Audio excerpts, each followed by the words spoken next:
experience for her. The speech is the culmination of that, and it is based around presentation mastery. Vicki?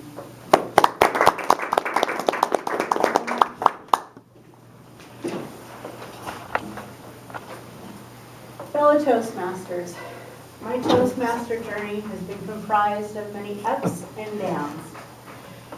I'll go back to my very first meeting where they called me on table topics. Well, first they asked me, they were like, would you like to try table topics?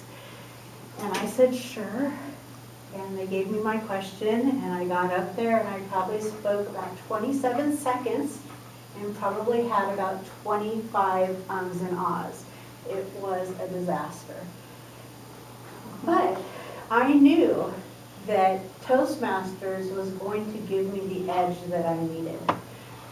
As you all know, Jack Canfield is a mentor of mine, and he wrote a book called The Success Principles that I follow. And one of them in there said, if you want to be a speaker, go to Toastmasters. So like a good mentee, I signed up for Toastmasters. And through it, on the Legacy program, I did my Distinguished Toastmaster. And I was also invited to be a Pathways Ambassador. And the reason I chose that is I thought that I was going to get early information. I was going to get the inside scoop of everything that was going to be coming out. Boy, did I have that one wrong. Every time I would ask, they'd say, it's coming, don't worry. What's this going to be all about? You'll find out. Then we became guides in the program, and the information we got was very minimal too, because they didn't roll it out for us. So our guess was as good as the members. But once I dove into Pathways and started working it was mind-changing, because it incorporates things that you're doing in your life. You can practice it, and then you give a speech on how it went. Well, I'd like to tell you about a presentation mastery that went pretty well. A couple weeks ago, I was in Palm Springs, California, with a group of individuals at the Train the Trainer, and I was assisting. And this has been one of my big things, is I've always wanted to assist. And the lead people said, how do you feel about running a team?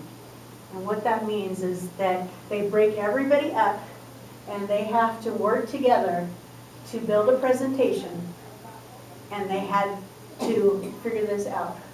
And I said, sure, give it to me, I've got this. Okay.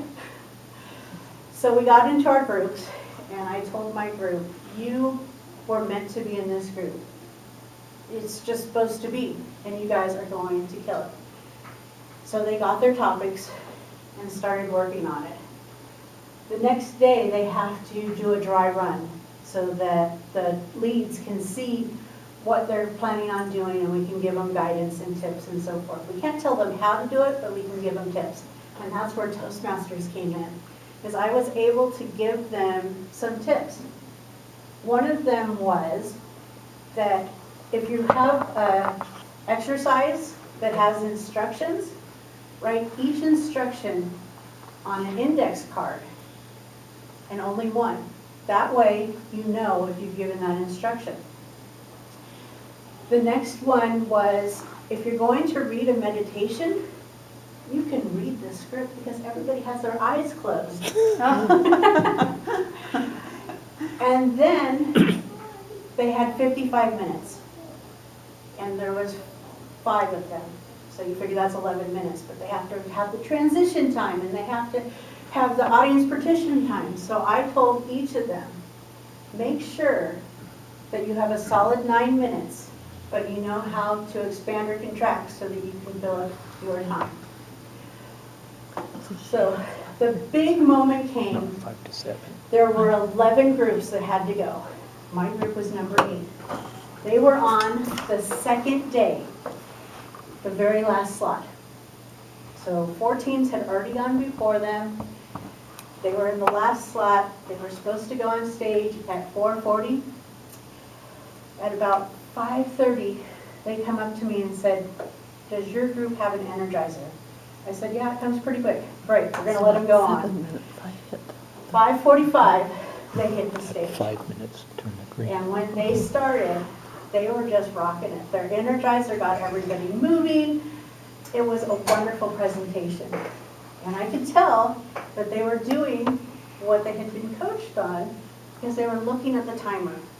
They were reading the scripts. They were doing everything. And they finished with 40 seconds left to go. And I was so proud of them because timing, as we all know, is very important in the speaking world. The first 3 teams that went the day before all had about 5 or 10 minutes that they could have used, and it got pointed out. All the other teams, except for mine, went over. On the very last day, the very last group, they were given a note that said, we realize you're going over, but you have permission to finish, because they want to have everybody have a chance. And it's evaluated, and they get dinged for it. But they went over 35 minutes. And it just was I just couldn't believe it. And it's really easy if you follow the methodology. And they give it to you in the book. And I told my group, this is what you have to do. These are the skills that I've learned in Toastmasters in order to do it. And what was the best part is after they had given the feedback, Jack Canfield, Patty Aubrey, the president of Canfield Training, and Kathleen Seeley, who's the head trainer, they were acknowledging people, and Patty Aubrey called me up and said, I just want to acknowledge Victoria because this was her first time holding a group, and they rocked it. So Toastmasters has been a wonderful journey. I'm going to continue with my journey. I know that some of you may have read an email that I was mentioned in, and that's fine. Lloyd called me and told me what was up, and I know that you guys were worried about me. Some of you were worried about me. And if you want to know what's going on, I will tell you it's nothing bad, but life goes ups and downs, and it's comprised of that. So Toastmasters is my family. If you ever see a Toastmaster, they just embrace you. It's just one of those things of, when you're at an airport and it's a different country, and you see somebody from America, and all of a sudden you guys are best friends, because that's how Toastmasters is. When I mention I'm a Toastmaster in a group, all these other Toastmasters come up to me and talk to me about Toastmasters. So Toastmasters is my family. For those of you that have supported me through my journey, I appreciate it. Mr. Toastmaster.